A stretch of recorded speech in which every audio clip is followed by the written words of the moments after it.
we'll start with this. Well, Steffi Bull, the trainer of Terry Harper, took to Twitter. He tagged Eddie Hearn and said, "Hey, Eddie Hearn, what's the situation here? Has there been an offer from Matchroom Boxing to Top Rank for a unification versus Maiva Hamadouche and Mikaela Mayer?" To which Eddie Hearn replied, "Yes, a big one. They wanted to do it on their show. We agreed to the money, but they didn't have a date until July. Hopefully we'll get it done. Then we can do the undisputed fight before the end of the year." That's alarming. Sounds a lot like Matchroom made an offer to the people over there at Top Rank to stage the Mayer versus Hamadouche fight, and that offer, whatever it was, likely would have seen the fight taking place sooner than July. But because the people over there at Top Rank wanted it to be a part of their show, right, the fight ended up getting pushed back, and looks like the fight ended up getting canceled because not that long ago, Mikaela Mayer herself tweeted, June 19th, "Was hoping to unify with IBF champion, but looks like Maiva Hamadouche is focused on qualifying for the Olympics instead. Yes, other countries are allowing their pro boxers to come back to amateurs and compete in the Olympics. New opponent in the works now." That's from back in February. Maiva Hamadouche herself has vehemently denied that her Olympic run would interfere with the fight, that she's on board to fight Mikaela Mayer whenever and wherever she has to. And I believe her, I do. Reiterate, it sounds a lot like if Matchroom would have had it their way, the fight would have happened sooner rather than later. But because the people over there at Top Rank wanted to stage it as part of one of their own shows, that's what ended up getting the fight date pushed back all the way to July. It's roughly 8 months out since Mikaela Mayer's last fight. Mikaela Mayer was last in action in Halloween of last year. And from Halloween of last year till July of this year, that would make 8 months. How would she want to wait that long? Moreover, the tone isn't somber from Eddie Hearn. I mean, Eddie Hearn still seems optimistic that the fight can happen at some point this year, whereas Mikaela Mayer, in her own words, said she's moving on and they're looking at a new opponent. Something's getting lost in translation here. I'll tell you what I think. I think that the reason the Mayer people decided to wait until June or July or whatever it is, 8 months out from Mikaela Mayer's last fight, I think they wanted to do that because having the fight sooner than later would have meant sending Mikaela over there to Matchroom. I don't think they wanted to do that. I don't think that they want to put Mikaela in that situation to where she's facing what is arguably the most dangerous super featherweight out there. And she's going to be facing the most dangerous super featherweight out there on the rival promoter's show. I don't think they want the fight on those terms. I don't think they wanted it under those conditions. So in order to ensure that the fight takes place under the Top Rank banner, they checked their own availability, and they would be available to host the fight sometime in July. People of their Top Rank and the Mayer people, they're willing to wait so that they don't have to cross the street, so that they don't have to have this fight, this very dangerous fight, with this very dangerous fighter on the rival promoter's show. Makes sense. Under the rival promoter's banner. Comprende? Fight's dangerous enough as it is. You need every advantage you can get. Though that still doesn't explain why Mikaela, in her own words, said that she's moving on and they're looking at a new opponent. Here's the kicker. If this fight, this different fighter, this new opponent, if this fight takes place anywhere between now and July, that would essentially be saying that Mikaela walked away from the Hamadouche fight, because if the idea was to wait till July to have the goddamn thing... Why are you looking at other opponents? Why would you be looking at other opponents? You were offered the Hamadouche fight from the Matchroom people, and you counter-offered the Matchroom people. At least according to Eddie Hearn, you did. Mikaela Mayer has been suspiciously quiet throughout, and that's not what normally happens when Steffi Bull takes to Twitter and tags Mikaela to a tweet. Normally, Mikaela's got no shortage of nice things to say to Steffi and Terry, but this time... She didn't say anything. Steffi Bull took Mikaela Mayer's tweet to Hyun Mi Choi and quoted the tweet and tagged Eddie Hearn to it. You didn't see Mikaela Mayer addressing Steffi or Eddie. That's not how this normally goes. That's not what normally happens with these two separate parties via social media. Usually there's a lot of barbs, a lot of banter, a lot of back and forth action, but not this time. She never responded. Hypothetically speaking, what happens if Mikaela Mayer ends up fighting someone else before July gets here? How are we supposed to interpret that? What are we supposed to say between now and July? If Mikaela Mayer has a fight in the works, and it's not against Maiva Hamadouche, how are we supposed to interpret that? What are we supposed to call it? What are we supposed to say? Mikaela Mayer herself didn't deny being offered the Hamadouche fight by the people over there at Matchroom. She's not denying anything that Eddie or Steffi are saying. So, how are we supposed to interpret this uncharacteristic silence from Michaela Mayer. If by the time this video is uploaded and Michaela Mayer responds, I'll be sure to let you know, but I'm telling you here now, she hasn't said anything yet. Well, I'm sure most of you have heard by now that young Gervonta Davis has managed to get himself in a bit of trouble. Gervonta Davis has been charged with a November hit and run. Baltimore, March 22nd, 2021, today, the Baltimore City State's Attorney's Office charged Gervonta Davis with 14 counts of various traffic violations that occurred during an alleged hit and run on Martin Luther King Jr. Boulevard on November 5th, 2020. These charges are not a finding of guilt. An individual charged is presumed innocent unless and until proven guilty at trial. Davis has been charged with 4 counts of failure to immediately return and remain at the scene of an accident involving bodily injury. That's 1 year. Failure of driver involved in accident to render reasonable assistance to injured person. That's 60 days. Failure of vehicle driver involved in accident to furnish required ID and license. That's another 60 days. Failure of vehicle driver involved in accident to exhibit license to police. That's another 60 days. Failure of vehicle driver involved in accident to report to nearest police. 60 days. Another 60 days. Failure of vehicle driver in accident to locate and notify owner of unattended property of damage. That's another 60 days. Failure of vehicle driver in accident to furnish required ID information in writing of unattended vehicle property. Another 60 days. Person driving motor vehicle on highway on suspended license and privilege, 1 year. Person driving motor vehicle on highway on revoked license and privilege, another year. Driving motor vehicle on highway without required license and authorization, 60 days. Driver failed to stop at steady circular red signal. If convicted of all charges, Davis faces a potential maximum of 7 years and 55 days in prison. According to court documents, on November 5th, 2020, at approximately 1:55 a.m., Baltimore City police officers responded to the unit block of Martin Luther King Jr. Boulevard and Washington Boulevard in Baltimore City for a 2-vehicle collision between a 2020 Lamborghini Urus and a 2004 Toyota Solara. At 1:47 a.m., the red light camera located at Martin Luther King Jr. Boulevard and 700 Washington Boulevard showed the Lamborghini traveling southbound on Martin Luther King when the vehicle drove through the red light and struck the front passenger side of the Toyota Solara traveling westbound on Washington Boulevard with a green signal. The video captured from a nearby convenience store showed the Lamborghini collide directly into the store's fence, and the driver was allegedly identified by a witness as Gervonta Davis. A fucking bozo. So what's the moral of the story here, kids? PBC fighters shouldn't be allowed to drive.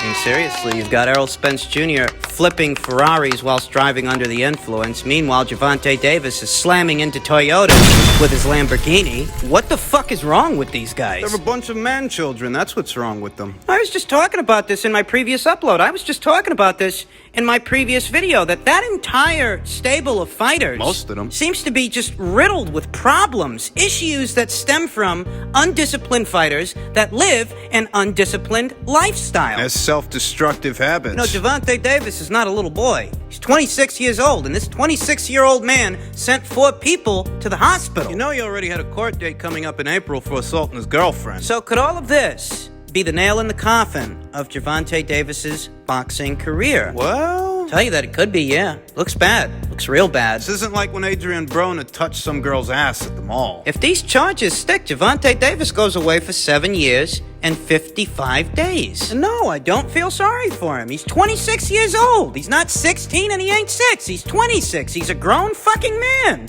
He's responsible for his own actions. Could have got somebody killed. He's been identified as the driver of the vehicle. And with that, I don't even know if there are any ways for him to get around this. Well, that certainly fucks up the Mario Barrios fight. Don't expect me to feel fucking bad for this guy. Why would I? What? Because he's Floyd's Special little creature. I equate this downward spiral to a lack of discipline. A lack of discipline when it comes to the PBC stable. You got a lot of guys that are idle. Idle hands do the devil's work. Those guys are out of control. Video surveillance from several vantage points identifies Gervonta Davis as the driver of the vehicle. Thus, when I say that I don't think there's a way for him to get out of this, I ain't fucking around. I'm sure that Gervonta Davis can afford a high-powered lawyer, but all things considered, there's only so much that a high-powered lawyer can do for him. This is going to cost him. It's going to cost him some time. If all of these charges stick, it'll cost him 7 years. I don't pity him because Gervonta Davis is not a child, in spite of how much he's been coddled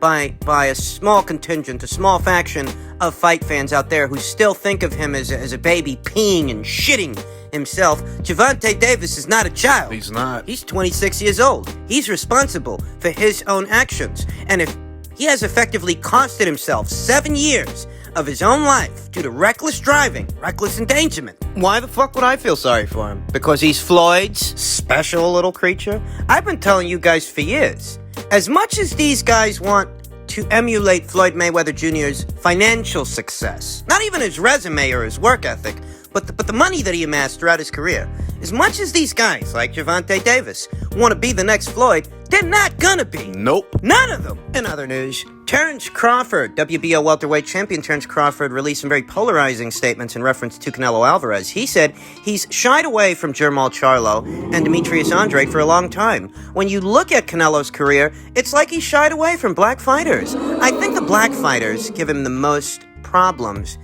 And I'm going to start off by saying that I don't agree with this because the most problems Canelo Alvarez has had in recent memory, aside from losing to Floyd Mayweather Jr., Yeah. Floyd, who basically beat everybody, black or otherwise, Yeah.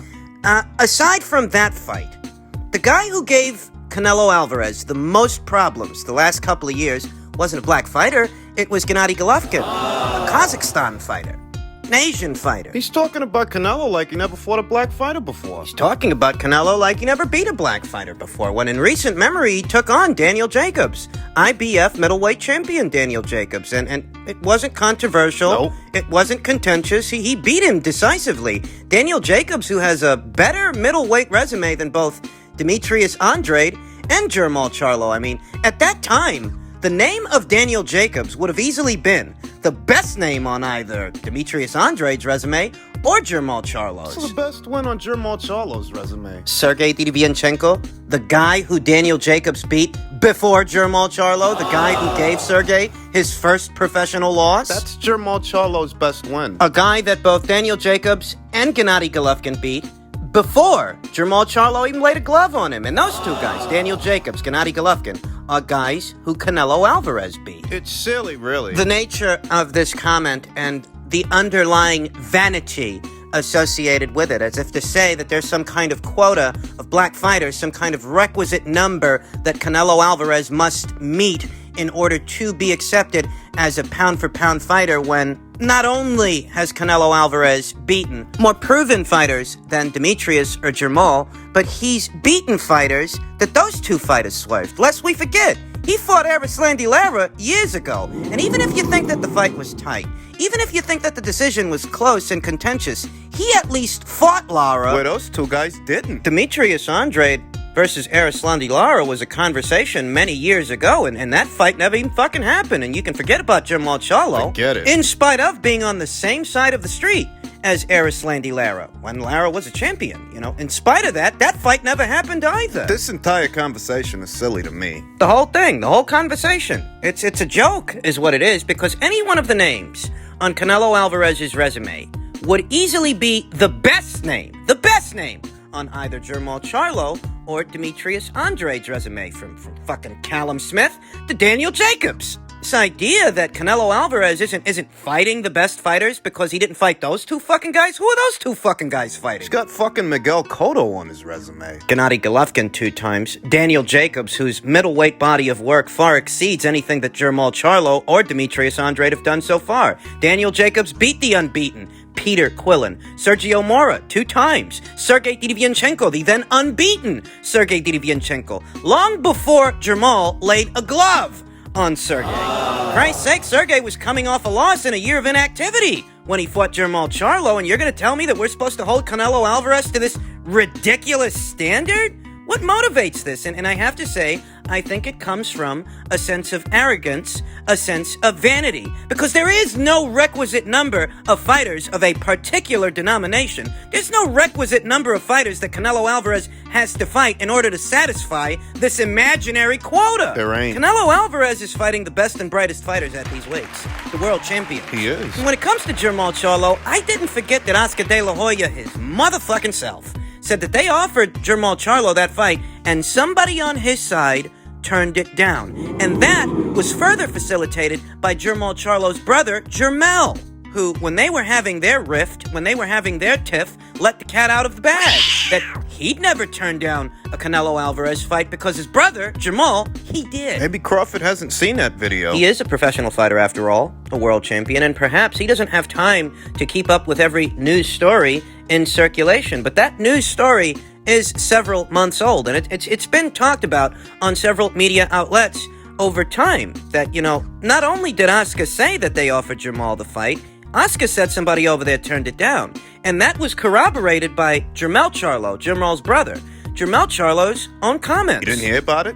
So, I mean, if that fight hasn't happened at some point, you've got to assign the blame to Jermall, not Canelo. I don't agree with Terence Crawford's statements. I will admit that it's rather curious that, in spite of having campaigned at 154 and 160 alongside Demetrius Andrade, Canelo Alvarez never found the time to fight him, even though fighting Demetrius at 160 at one point would have made Canelo Alvarez the undisputed middleweight champion, yet he chose to fight someone else. He did choose to go the other way. But I don't hold that against Canelo Alvarez, because look at who Canelo's been fighting, and look at who Demetrius has been fighting. Look at who Canelo has already fought, and look at who Demetrius has not fought. Canelo fought Lara. Demetrius didn't. Canelo fought Daniel Jacobs. Demetrius didn't. Canelo moved up in weight, won 2 world titles at super middleweight. Demetrius didn't. And honestly, you'd be hard-pressed these days to find a guy who cuts Demetrius Andrade more slack than I do. Those of you that follow this channel will know that I'm nowhere near as harsh on Demetrius for his resume and what's not on it